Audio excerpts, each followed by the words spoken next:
Imagine a vast ocean, two titans locked in a deadly chase, and a single silent hunter holding the key to victory. How could one submarine, a tiny speck in the immense Atlantic, turn the tide against the mightiest battleship of its time? Prepare to dive into the epic cat-and-mouse game that culminated in the Bismarck's dramatic downfall.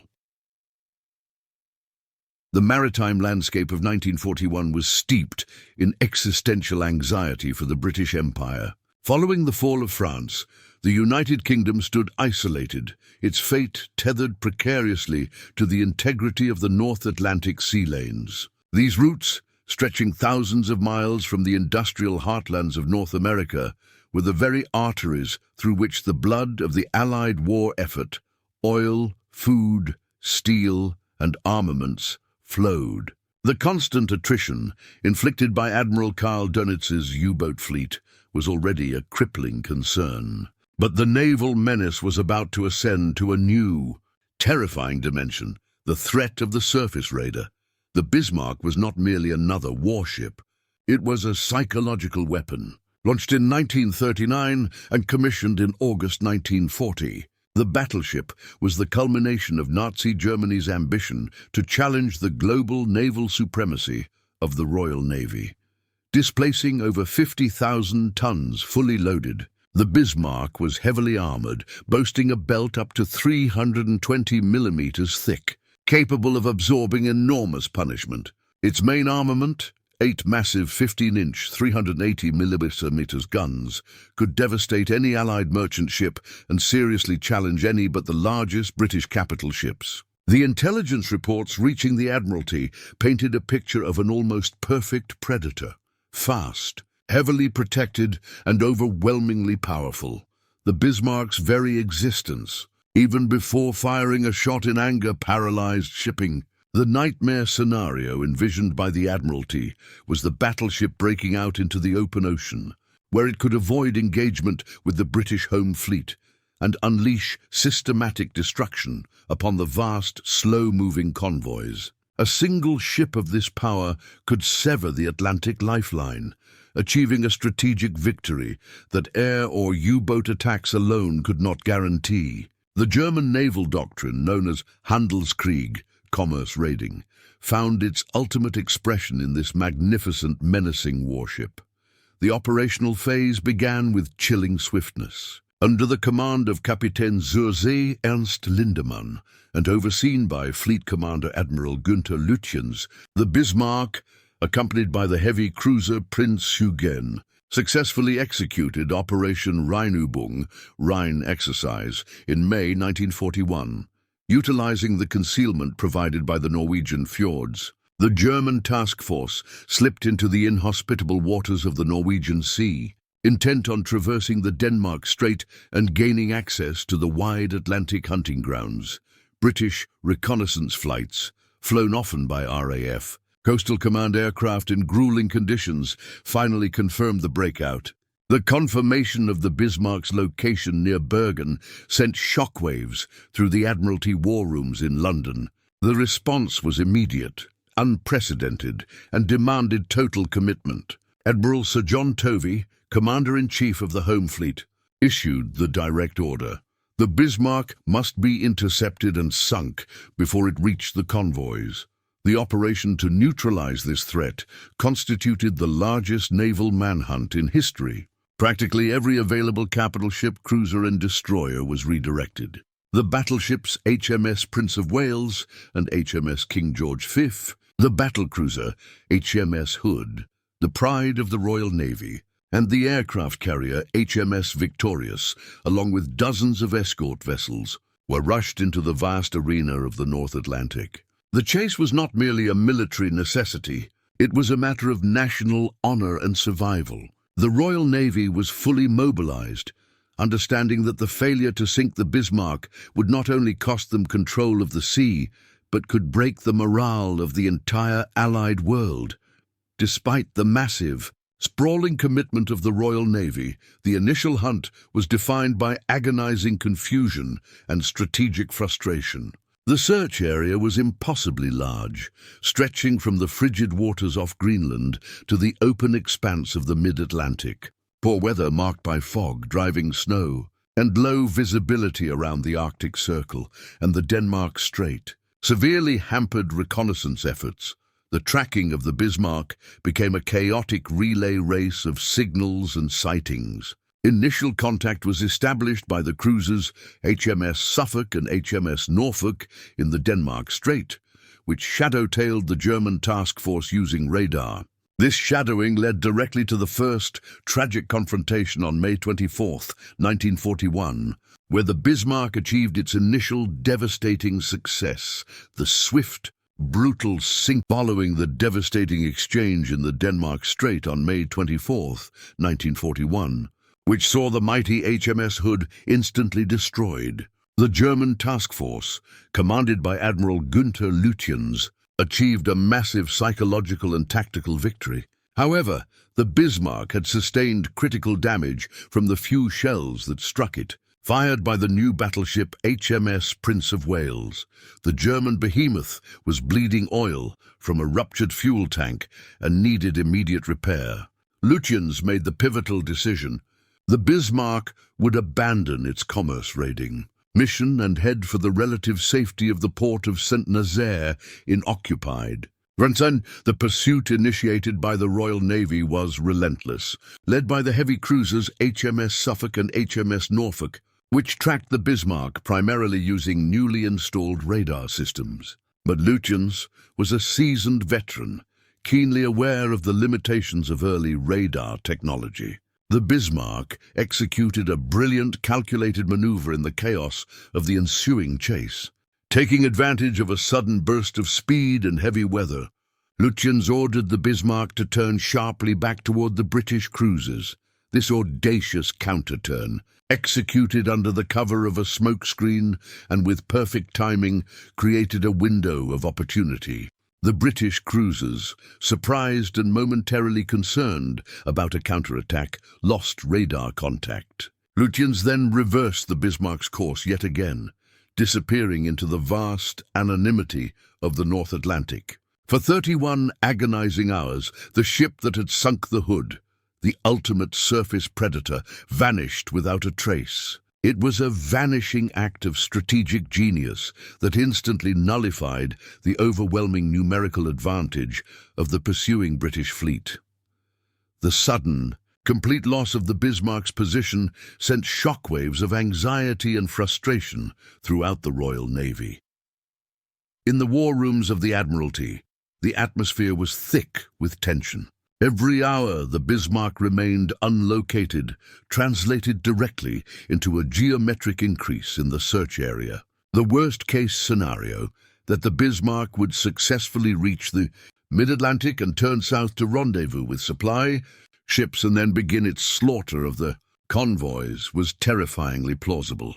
Admiral Sir John Tovey, commanding the massive fleet hunting the German warship, was under immense pressure. His ships were consuming precious fuel at high speeds, and the search patterns based on stale intelligence were becoming increasingly desperate. Fatigue and frustration mounted among the British crews who had been racing through the dark, icy seas for days. The search had devolved from a focused pursuit into a chaotic, sprawling dragnet across hundreds of thousands of square miles of empty ocean. The constant high-frequency signals and false reports flowing into the Admiralty only amplified the confusion, leading to critical time wasted chasing ghosts. The Bismarck had not just escaped, it had humiliated the Royal Navy's technological advantage.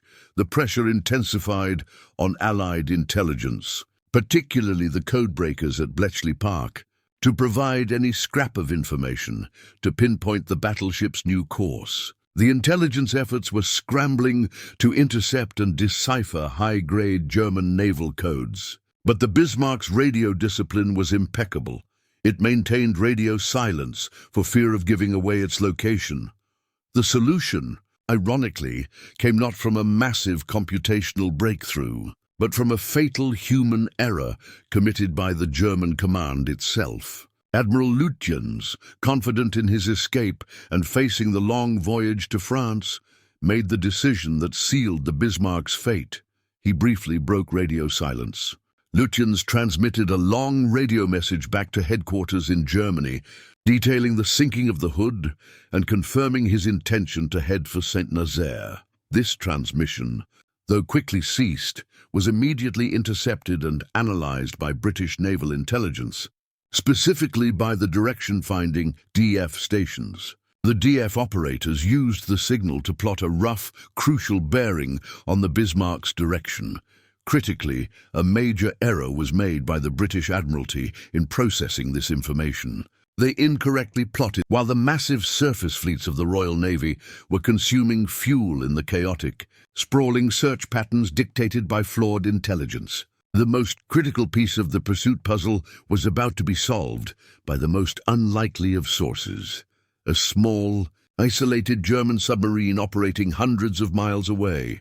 This vessel was U-556, a type CVC U-boat, commanded by Captain Lieutenant Herbert Wohlfarth. Unlike the colossal heavily armed battleships and cruisers involved in the manhunt, the U-556 was a predator of stealth and patience. At the time of the Bismarck's breakout, U-556 was on a routine patrol, low on fuel and armed with only 4 remaining torpedoes. Its mission was commerce raiding, not engaging enemy capital ships, and certainly not participating in a high-speed naval chase. The very notion of this humble vessel playing a pivotal, decisive role in the fate of the Bismarck was an irony so deep it would define the entire naval engagement.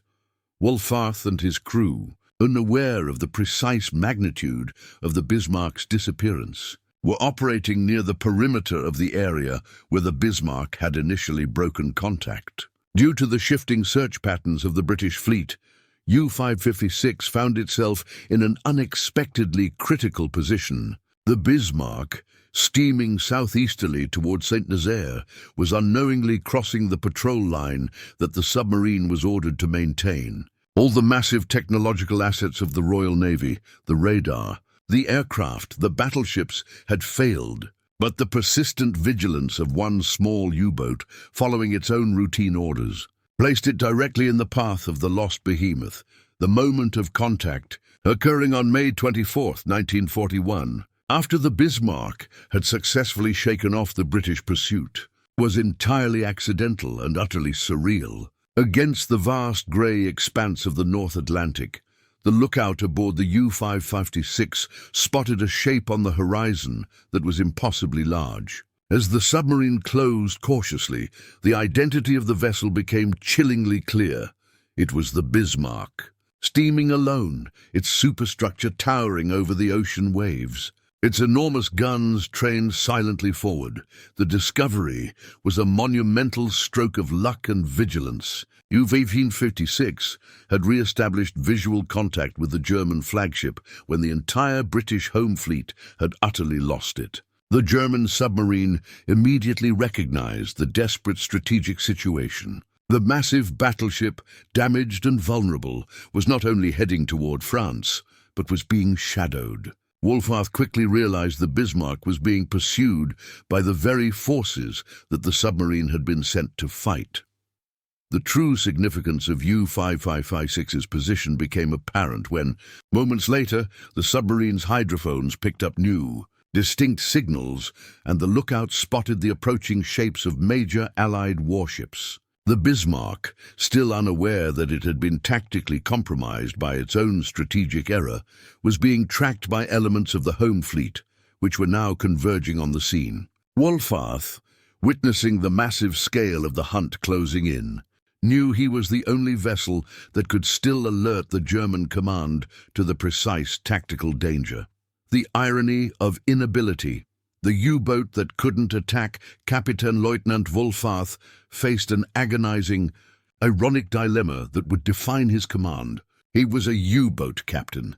His mission was destruction, and he was currently submerged and in a perfect attack position. Directly above him, passing at speed, were the massive British capital ships HMS Royal. the aircraft carrier, and the battlecruiser HMS Renown, two of the most valuable targets in the British fleet. Yet Wolfach could not attack. He only had 4 torpedoes left, and more crucially, he had exhausted his fuel supply and was low on operational capacity. His orders were to conserve his remaining resources for his primary mission. In a situation where a German captain was given the impossible choice of sinking 2 British capital ships, Wolfach was physically unable to execute the strike. This inability became a moment of profound, unintended strategic genius. Instead of wasting his final torpedoes, Wolfach performed the single most important duty a U-boat could undertake. He broke radio silence and transmitted the definitive, confirmed sighting back to German command. His short, coded signal informed the German naval headquarters and indirectly the intercepting British intelligence of the Bismarck's exact, confirmed position, its speed, and most critically, the single crucial signal transmitted by Captain Lieutenant Herbert Wolfach from U-556, confirming the precise position of the missing Bismarck and the presence of the shadowing British forces, was a strategic thunderbolt. Immediately intercepted and cross-referenced by Allied intelligence, primarily the decryption section and the direction-finding stations. This solitary sighting provided the definitive coordinates that the massive surface fleet had failed to obtain. The chaotic, sprawling hunt across the North Atlantic was instantly replaced by a focused, coordinated pursuit. The Admiralty in London wasted no time. A wave of frantic, high-priority orders was transmitted, redirecting every available warship toward the Bismarck's newly calculated track. The nearest and most formidable pursuers were the main British force, under Admiral Sir John Tovey, commanding the battleship HMS King George V and the aircraft carrier HMS Victorious, and, critically, Force H, which included the powerful aircraft carrier HMS Ark Royal, steaming north from Gibraltar. The pincer movement was now set. The Bismarck was sailing directly toward its trap, unknowingly being hunted by 2 converging British fleets. The goal was no longer merely interception, it was annihilation. The British understood that the Bismarck, damaged and low on fuel, was desperately trying to reach the air cover and dry docks of Saint-Nazaire. The window to strike was narrow, and the decisive blow had to come before it. Reach the safety of occupied France, the convergence of the fleet and the swordfish, strike the task of delivering the first critical attack fell to the air arm of the Royal Navy. On the afternoon of May 26, 1941, the aircraft carrier HMS Ark Royal, having raced north under full steam, launched a strike force of 15 Fairey Swordfish torpedo biplanes. These aircraft, often ridiculed by the Luftwaffe for their antiquated biplane design and low speed, were about to play a defining role in naval history. The first strike was marred by navigational errors and tragic confusion. The Swordfish pilots, hampered by poor visibility and low cloud cover, mistakenly attacked the cruiser HMS Sheffield, a British vessel assigned to shadow the Bismarck, believing it to be the German battleship. Only through the timely identification and quick maneuvering of the Sheffield's crew were the lives of the pilots and the destruction of an Allied ship averted. Undeterred, the Ark Royal quickly launched a second, final strike force of 15 Swordfish later that evening. The weather had worsened, turning the mission into a grueling, low-level flight through driving rain and high winds. The pilots, fighting the heavy weather, pressed on toward the coordinates provided by the continuous shadowing reports. The attack on the Bismarck by the second Swordfish strike was relentless. The German ship, though damaged, still mounted formidable anti-aircraft defenses, turning the sky into a hellscape of exploding shells and tracer fire. The slow, fabric-covered biplanes, however, proved difficult targets for the high-speed German gunnery. The Swordfish launched their torpedoes in a coordinated attack run. Most of the torpedoes were evaded or exploded harmlessly in the Bismarck's turbulent wake. But then came the single, incredible, decisive strike that sealed the battleship's fate.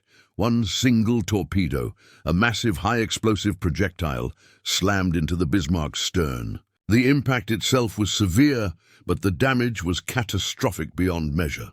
The torpedo blast jammed both of the Bismarck's rudders. The giant ship, the pride of the German Navy, was instantly rendered uncontrollable. Its vast, powerful engines were still fully functional, but the rudder, the Achilles heel of any naval vessel, was useless. The Bismarck was forced into a slow, agonizing circle, no longer able to steam toward the safety of Saint-Nazaire. With its rudders irrevocably jammed by the solitary torpedo from a British ferry Swordfish, the magnificent Bismarck was reduced to a drifting, unguided wreck, slowly circling and listing in the massive, relentless storm of the North Atlantic. The night of May 26 to 27, 1941, was a period of agonizing suspense. British destroyers, notably the HMS Cossack and HMS Maori, closed in, surrounding the crippled German giant.